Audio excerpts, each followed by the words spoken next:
The ejection pod hit the tarmac at 347 hours, and I was the one who put it there. I watched from the control tower as emergency crews scrambled toward the smoking capsule, my hands still trembling from the dogfight. 3 confirmed kills tonight. The 4th, this one, had been different. The pilot had broken formation at the last second, veered toward our base instead of retreating with the others. I had clipped her starboard engine, expecting her to spiral into the mountains. Instead, she'd aimed straight for our runway. "Sergeant Chen, you're needed at the crash site." Lieutenant Morrison's voice crackled through the comm. "The prisoner is requesting you by name." I descended the tower stairs slowly, checking my sidearm twice. The Velanthi didn't take prisoners. They didn't surrender. In 18 months of fighting, I'd never seen one eject. They considered it dishonorable to survive a fallen vessel. So I had this one. The pod had cracked open like an egg, emergency foam still hissing from its seams. Medical personnel surrounded it, but they weren't moving in. They stood frozen, weapons half raised, unsure what to do with a threat that refused to threaten back. She was smaller than I expected. The Velanthi I'd seen in combat footage were towering, armored, terrifying. This one stood barely 5 feet tall, her iridescent scales shifting between purple and silver in the harsh floodlights. No armor. No weapons. Her flight suit was torn at the shoulder, and pale blue blood, lymphatic fluid, I remembered from training, dripped down her arm. She held her hands up, palms forward, in what was unmistakably a human gesture of surrender. "Sergeant Chen." Her voice was thin, melodic, heavily accented. "You are Sergeant Marcus Chen. How do you know my name, your call sign?" "Shadowfall Dacian. You killed my squadron commander 3 cycles ago. You killed my wingmate tonight." She lowered her hands slowly, deliberately. "You are the most dangerous pilot in this sector." I stepped closer, hand on my holster. "Is this a revenge thing?" "Because I have to tell you, showing up unarmed isn't the best assassination strategy. I have not come to kill you." She met my eyes, 4 of them, arranged in a diamond pattern, all fixed on me. "I have come to defect." The word hung in the cold night air. Around us, soldiers muttered. Weapons clicked.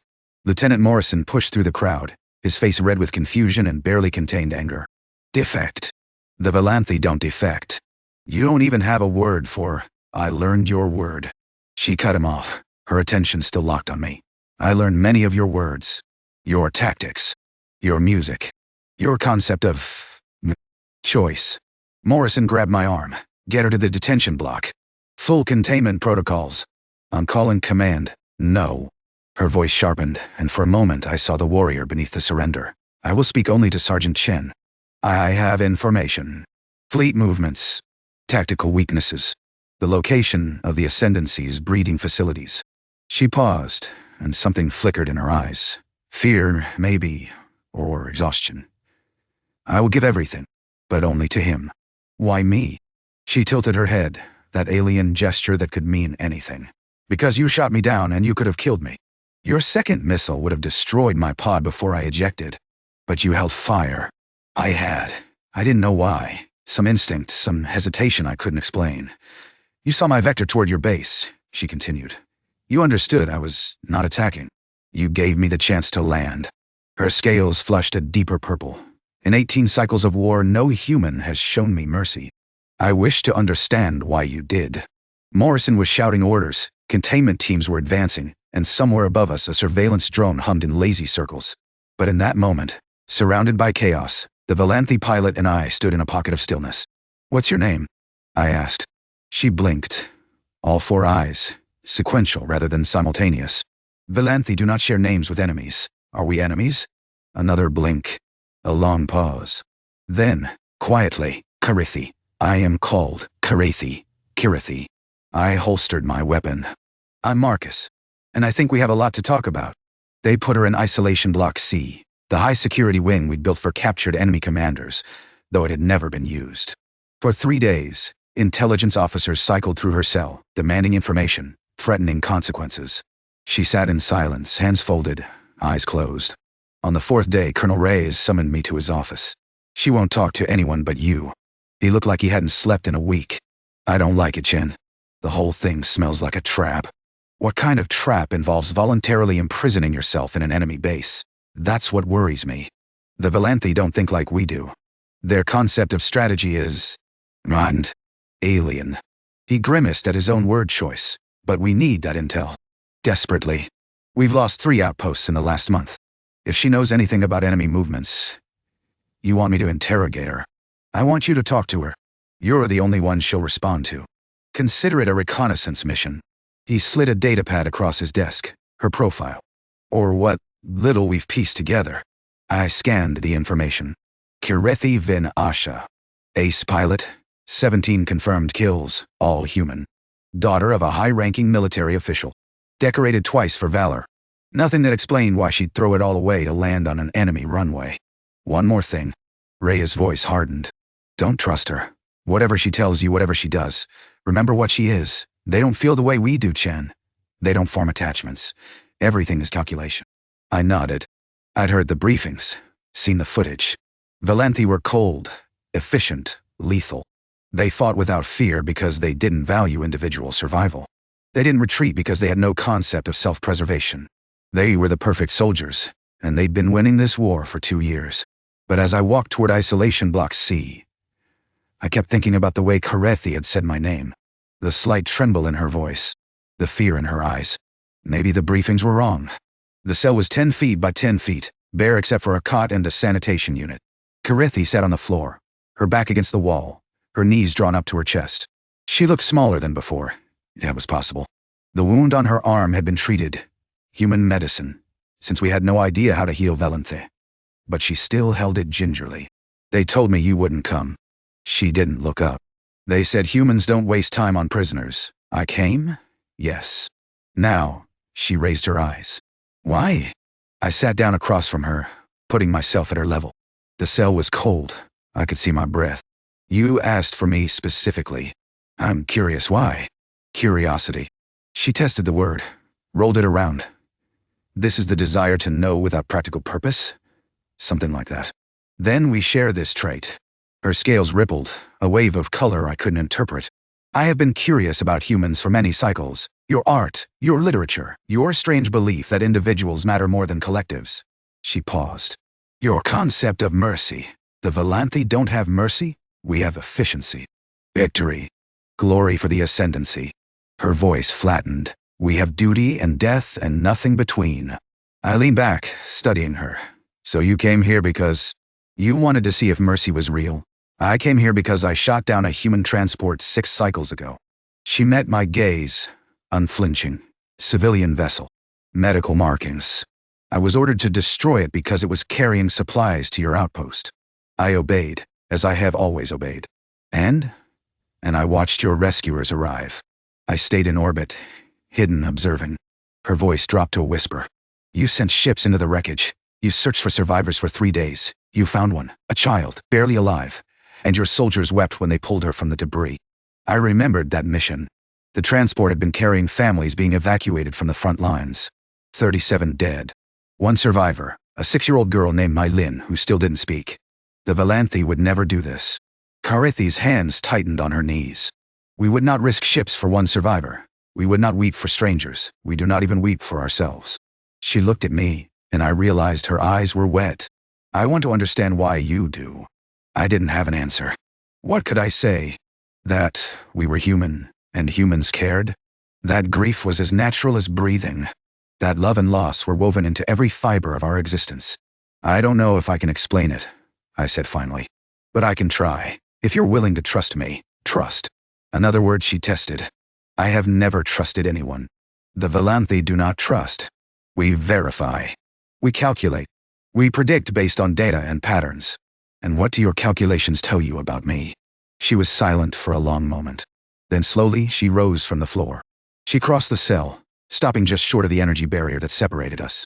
Up close, I could see the intricate patterns of her scales, the way they shifted with her emotions like a mood ring made of living jewels. My calculations tell me that you could have killed me, she said softly. That you should have killed me. That at every strategic analysis points to my death as the optimal outcome. She pressed her palm against the barrier and it hummed with contact. But you didn't. And I don't understand why. And I need to understand. I stood, placing my own hand opposite hers. The barrier was warm between us. Then we'll figure it out together. 2 weeks. That's how long it took before Reyes approved my request for extended access. You're insane, he said when I presented my proposal. Reduced containment? Supervised outdoor time? She's not a prisoner of war, Chen. She's a potential intelligence goldmine, who could also be a sleeper agent, a suicide bomber, or a biological weapon we haven't even detected yet. She's also been cooperative. Everything she's told us about Velanthi fleet movements has checked out. We evacuated Outpost 7 2 days before it was hit, because of her intel. Which could be part of a long game. Build trust, then strike. For what purpose? She's trapped here. Even if she had some hidden objective, what could she possibly accomplish? Reyes rubbed his temples. I don't know, Chen. That's what worries me. The Velanthi have never done anything like this. They don't surrender. They don't defect. They sure as hell don't form. Whatever this is you're forming. I stiffened. We're not forming anything. I'm gathering intelligence. 23 hours of recorded conversation in the last 2 weeks. You've spent more time with her than with your own squad. He sighed. Look, I'm not blind. Something's happening here. I just don't know if it's good or bad. But the brass is pleased with the intel, so, fine. Supervised outdoor access. 1 hour per day. You escort her personally. You don't leave her sight. And if she so much as looks at a weapon wrong, you put her down. Clear. Clear. Kirethi didn't believe me when I told her. Outside, she stared at me, all 4 eyes wide. You are permitting me to leave this cell for 1 hour, with guards. And if you try anything, I will not. She rose quickly, too quickly, forgetting her injured arm, wincing as it pulled. I have not seen the sky in 21 cycles. The cell has no windows. I had begun to forget what stars look like. That stopped me. You can see stars during the day? Velanthi vision extends into spectrums your eyes cannot perceive. We always see stars. She moved toward the door, then hesitated. Why are you doing this, Marcus? It was the first time she'd used my first name. It shouldn't have mattered. It did. Because you asked me to help you understand humanity, I said. And you can't understand us from inside a box. The base was standard military, gray buildings, gray runways, gray mountains in the distance. To me, it was mundane. To Kirethi, it was overwhelming. She stopped 3 steps from the building, head tilted back, scales cycling through colors I'd never seen before. Violet to blue to gold to something that might have been ultraviolet, just outside my perception. She breathed deeply, and I realized I'd never seen her breathe before. Inside the cell, she'd been so still. There is so much space, she whispered. So much air. On our ships, air is rationed. Every breath is measured. You've never been planetside before? Only briefly. Combat missions. We drop, we fight, we extract. We do not. She searched for the word. Linger. I guided her toward the perimeter fence, where a small patch of scrubland had been left wild. Guards trailed us at a distance, hands on their rifles. Other soldiers stopped to stare. A Velanthi pilot walking freely on a human base. It was unprecedented. Some of them looked curious. Others looked furious. They hate me, Kirethi observed, her voice neutral. I do not blame them. I have killed many humans. Perhaps some of their friends. Perhaps their family. Do you regret it? She considered the question seriously, as she did with everything. Regret is a human concept. We do not have a direct equivalent. But I have begun to feel something similar. A heaviness when I think of the lives I ended. She touched her chest, just below what would have been a collarbone on a human. Here. Is that regret? Maybe. Or grief. Or guilt. You have many words for suffering. We have many kinds of suffering. She knelt beside a small flowering plant, studying it with the intensity of a scientist examining a specimen. This is alive? It's a weed, actually. Probably should have been pulled months ago. A weed. She tilted her head, an unwanted life form. But you allow it to exist. We've been busy fighting a war. Weeding isn't exactly a priority. Among the Velanthi, all inefficiencies are eliminated. If a thing does not serve the ascendancy, it is removed. She touched one of the tiny blue flowers with surprising gentleness. But this serves nothing. It simply exists. It simply blooms. Her scales flushed deep violet. I find this beautiful. I crouched beside her. It's just a flower, Kirethi. No. She looked at me, and something in her expression had shifted. It is proof that your species values existence for its own sake. Not production. Not efficiency. Existence. She returned her gaze to the flower. This is why I came here. Not just for mercy. For this. For the possibility that some things are allowed to simply be. We sat in silence for a long moment. human and Velanthi, watching a weed bloom in the shadow of a military base. Around us the war continued. I could hear transports taking off, distant artillery fire, the constant hum of the defensive grid. But for 1 hour, none of it touched us. Marcus, her voice was soft. When the war ends, if it ends, what will happen to me? It was a question I'd been avoiding. I don't know. Prisoner exchange, maybe. Or the Ascendancy does not exchange prisoners. Those who are captured are considered dead. My family has already held my memorial service. She said it without emotion, but her scales had gone pale, almost gray. I cannot go back. But I do not know if I can stay. We'll figure something out. You say this often. We'll figure it out. As if problems are puzzles to be solved rather than walls to be accepted. That's how humans work. We don't accept walls. We go through them, or over them, or around them. She made a sound that might have been a laugh, a strange chiming sound I'd never heard before. Then perhaps there is hope for me yet. The second week of outdoor privileges, he asked to see the medical bay. Why? I was immediately suspicious. Medical bays had drugs, scalpels, things that could be weaponized. Mylin, too. She pronounced the name carefully. The child from the transport, the one who survived. She is here, yes? I stared at her. How do you know that? I heard the medical staff discussing her. They did not know I could hear them through the walls. Her scales rippled with something I was beginning to recognize as shame. I want to see her. To see that she lives. To confirm your kill count. The question was cruel, and I knew it the moment I said it. Kirethi flinched as if I'd struck her. No, she said quietly. To confirm that life continues despite what I have done. To see the face of my sin and know that I did not destroy everything. She met my eyes. Is that not what your concept of penance requires? To face the consequences of one's actions? I should have said no. Every protocol, every regulation, every survival instinct screamed that this was a bad idea. Instead, I found myself saying, I'll have to get clearance.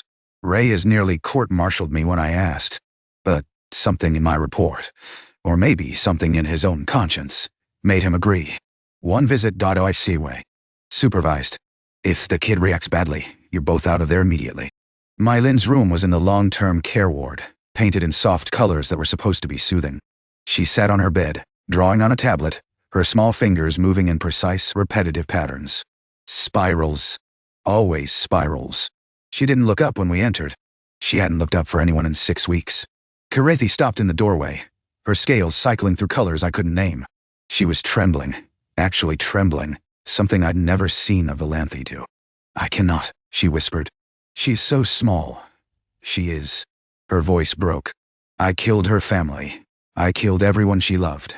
How can I face her? You don't have to. Yes. She straightened, forcing herself forward. I do. She crossed the room slowly, each step deliberate, and knelt beside Mylin's bed. The little girl continued drawing, lost in her spirals. Hello, Kirethi said softly. I am called Kirethi. I was a soldier, a bad soldier. I did something terrible. No response. The tablet stylus moved in endless circles. I cannot undo what I did, Kirethi continued, her voice barely audible. I cannot bring them back. But I want you to know that I am sorry. That word is too small, but I have no bigger words. I am sorry. She reached out, hesitated, then gently placed her hand beside Mylin's. Not touching, just present. And then something happened that the doctors would later call a miracle. Mylin stopped drawing. She looked up, meeting Kirethi's 4 eyes with her own 2. For a long moment they simply stared at each other. The orphan and the killer, the human child, and the alien pilot. Then Mylin reached out and placed her small hand over Kirethi's. Kirethi made that chiming sound again. But this time, it wasn't laughter. Her scales flushed deep blue, and fluid ran down her face. Tears. I hadn't known Velanthi could cry. I'm sorry, she said again, and this time her voice broke completely. I'm so sorry.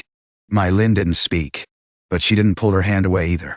She just sat there, holding the hand of her family's murderer, while spirals drifted across her forgotten tablet. Later, walking back to the isolation block, Kirethi was silent. Her scales had settled into a muted gray, and she walked with her head down, her injured arm wrapped around herself.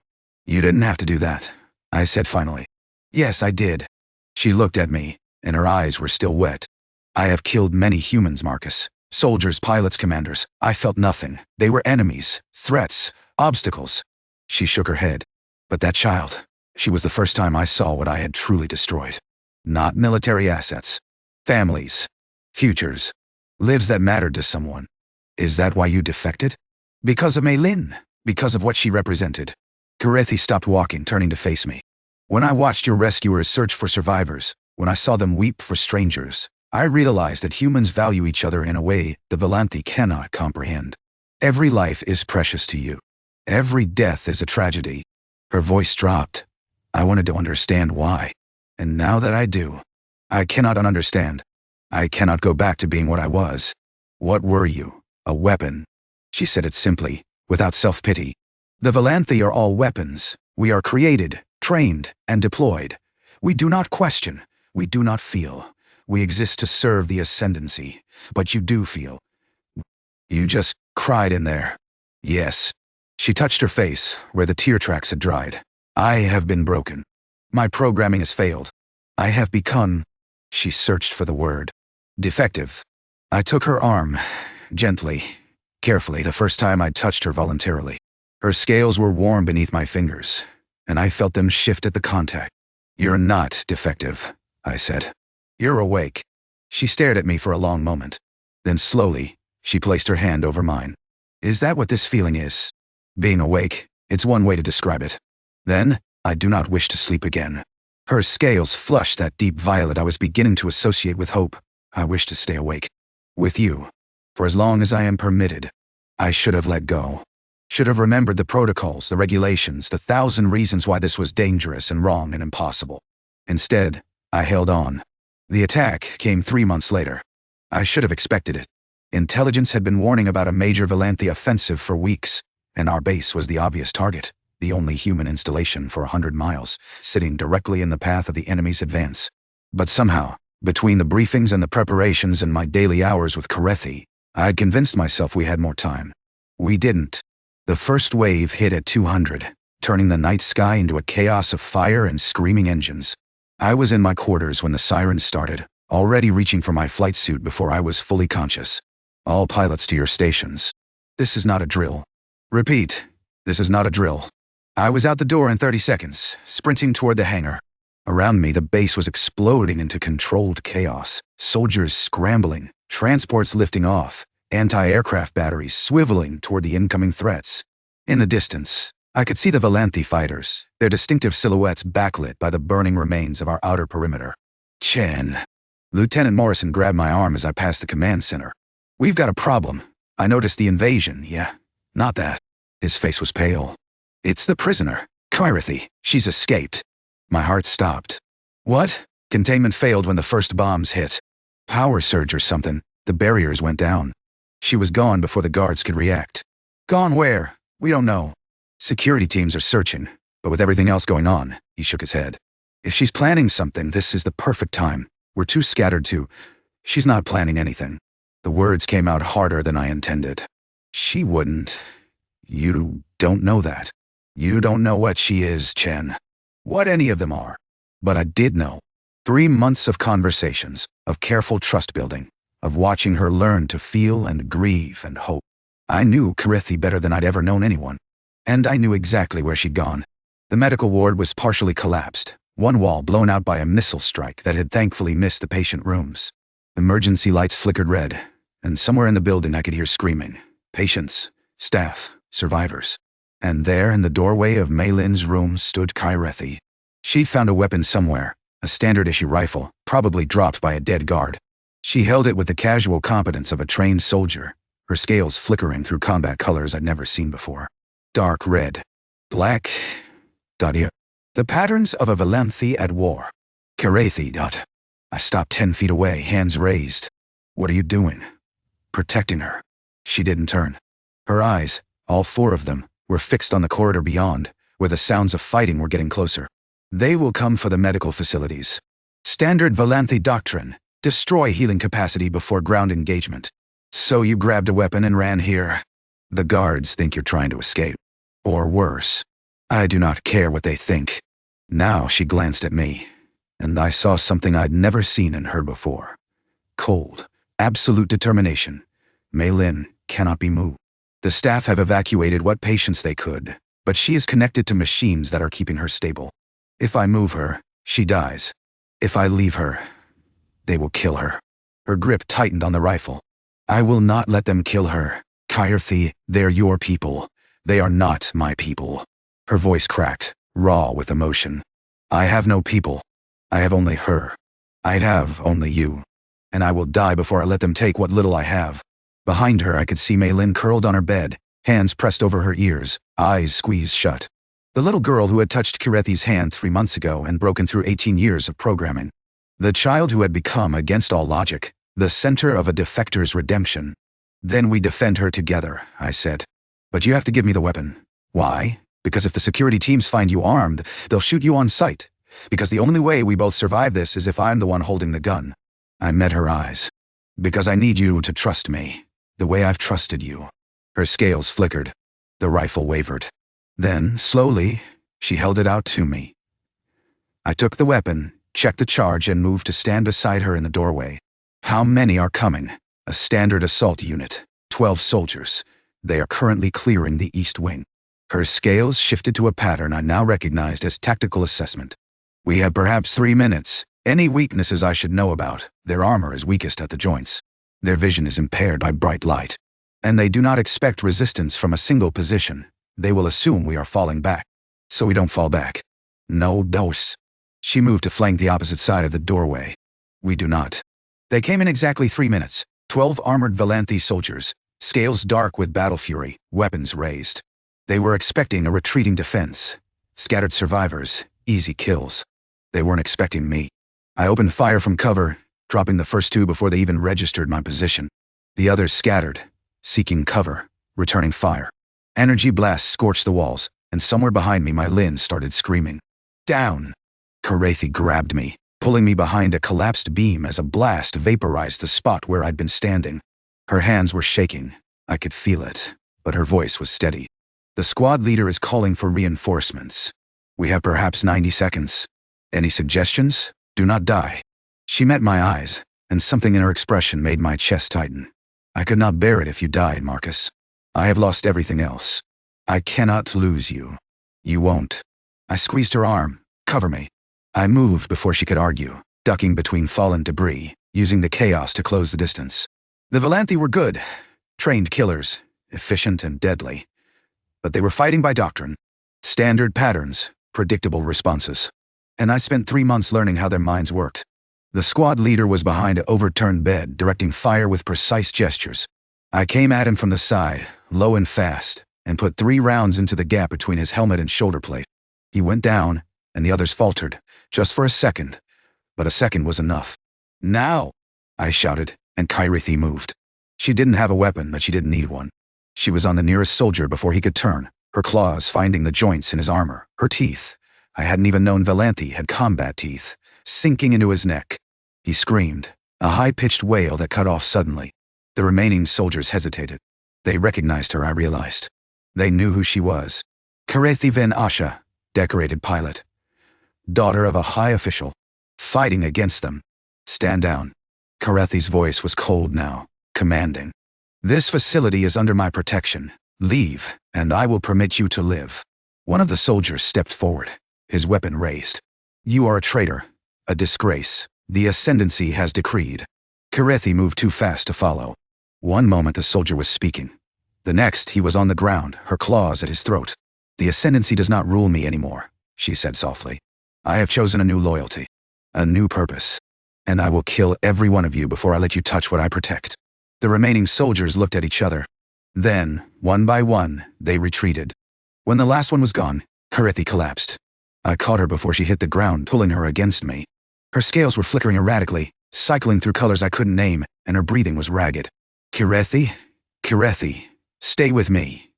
I am damaged. She pressed a hand to her side, and I saw the wound. A blast that had caught her during her charge, burning through her flight suit and into the scales beneath. The soldiers. They will return with reinforcements. You must take Mei Lin and go. I'm not leaving you. Marcus, no.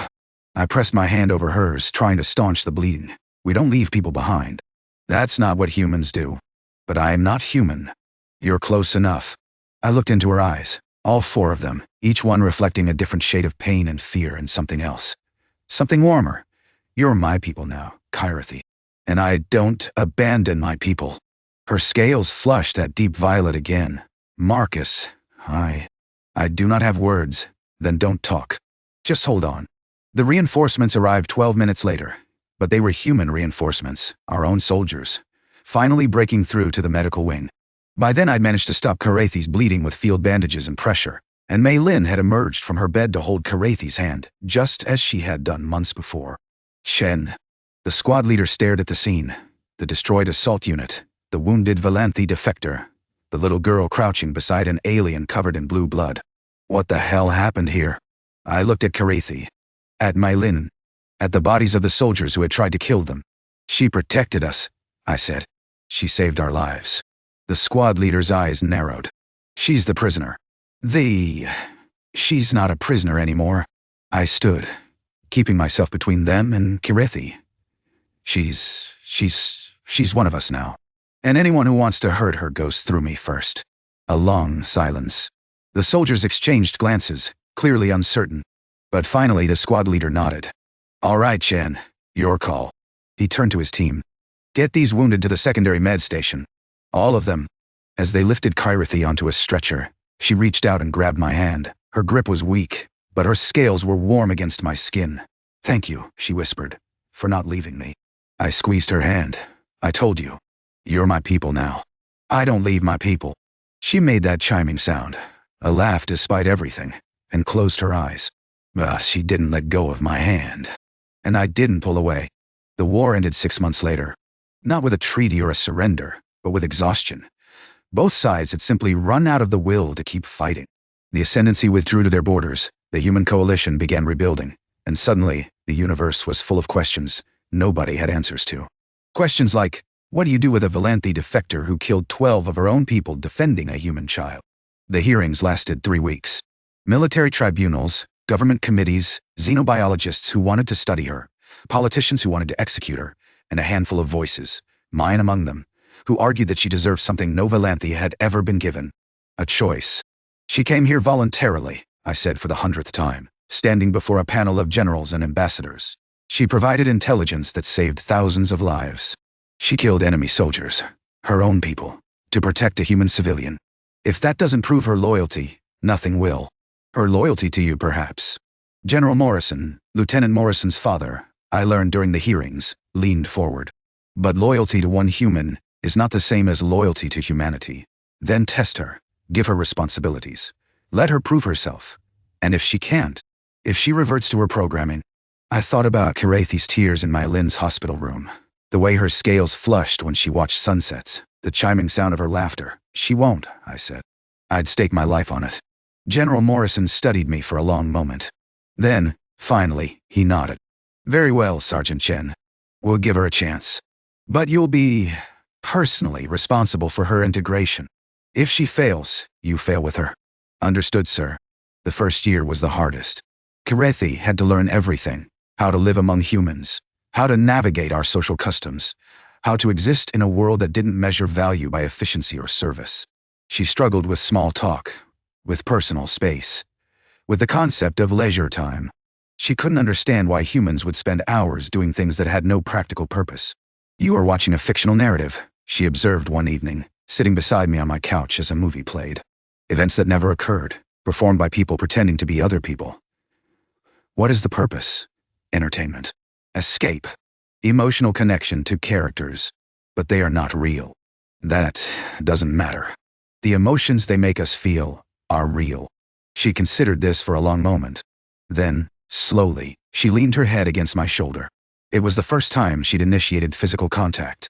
I believe I understand, she said softly. When I'm with you, I feel safe, even though safety is not guaranteed. The feeling is real, regardless of the circumstances. Something like that, yeah. We stayed like that for the rest of the movie. And when it ended, she didn't move away. Mei Lin was the one who changed everything. The little girl had started speaking again, slowly, hesitantly, but speaking. The therapists called it a breakthrough. I called it a miracle. And somehow, impossibly, Kirethi was at the center of it. She visited Mei Lin every day. Read to her from human children's books. Taught her Velanthi patterns that Mei Lin drew with increasing precision. The orphan and the defector, bound together by tragedy and transformed by something neither of them had expected. She calls me her guardian, Kirethi told me one evening, her scales flushed deep violet. Not a parent. She understands I cannot replace what she lost. But a guardian, a protector. Is that what you want to be? I want to be whatever she needs me to be. She paused. I want to be whatever you need me to be also, if you will permit it. I took her hand. Her scales were warm, shifting against my skin. I don't need you to be anything except yourself, Kirethi. That's enough. Even though I am damaged, defective, you're not defective. I lifted her hand, pressed my lips to her scaled knuckles. You're awake. Remember? Her eyes, all four of them, glistened with unshed tears. I remember. I remember everything. The day you shot me down. The day you showed me mercy. The day I learned that some things are allowed to simply exist, without purpose, without function. Simply because they're beautiful. That's what you are to me, I said. Beautiful. Just for being what you are.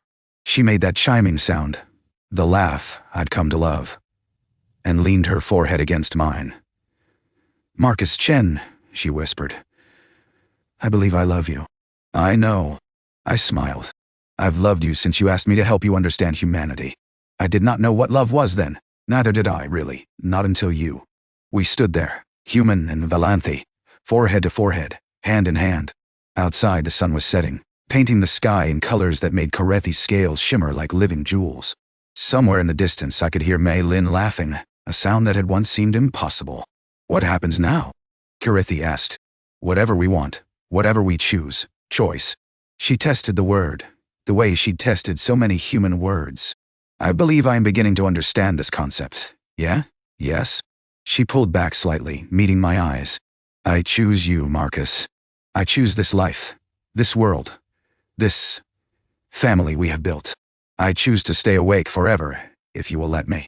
I pulled her close, wrapping my arms around her, feeling her scales shift against me in patterns I was only beginning to understand. I'll let you, I said, for as long as you want, for as long as we live. Then we shall be awake together. Her voice was soft, warm, full of something that the Velanthi had never had a word for, but that humans had known forever. Hope. The memorial was held on the anniversary of the transport's destruction. 37 names carved in stone, Mei Lin standing beside her parents' names, one hand in mine and one in Kirethi's. She was 10 now, tall for her age, fierce and brilliant and still drawing spirals, though now they were precise, mathematical, beautiful. Thank you for coming, she said to the crowd gathered before the monument. Most of you knew my family. Some of you fought to save them. She paused, glancing up at Kirethi. And some of you were on the other side. The crowd shifted uncomfortably. Even now, 3 years after the war's end, the sight of a Velanthi at a human memorial was controversial. But that's not why we're here, Mei Lin continued. We're here to remember, and to prove that even the worst wounds can heal. Even the deepest hate can become love. She squeezed Kirethi's hand. This is my guardian. She killed my parents. And then she spent 3 years earning the right to protect me. To protect all of us.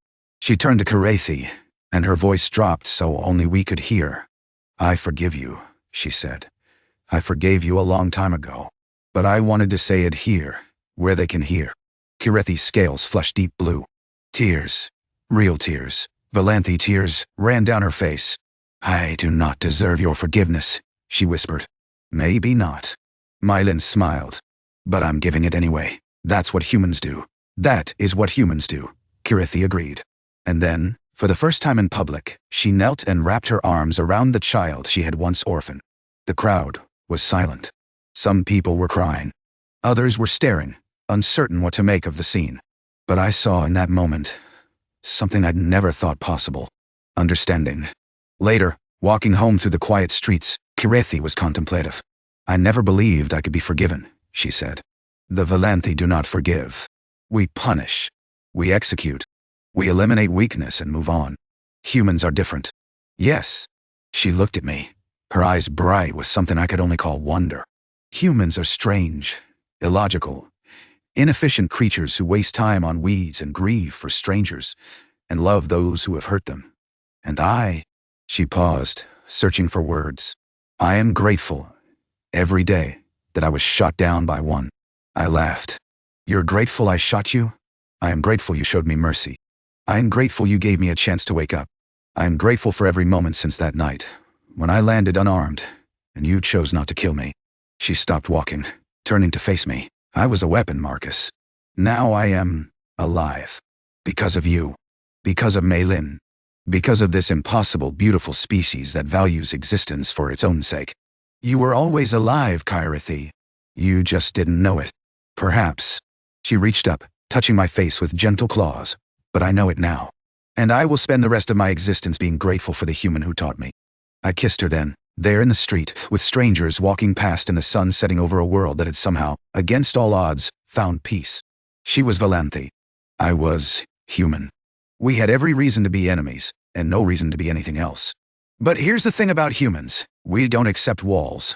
We go through them, or over them, or around them. And sometimes, when we're lucky, we find someone on the other side who was looking for a way out too.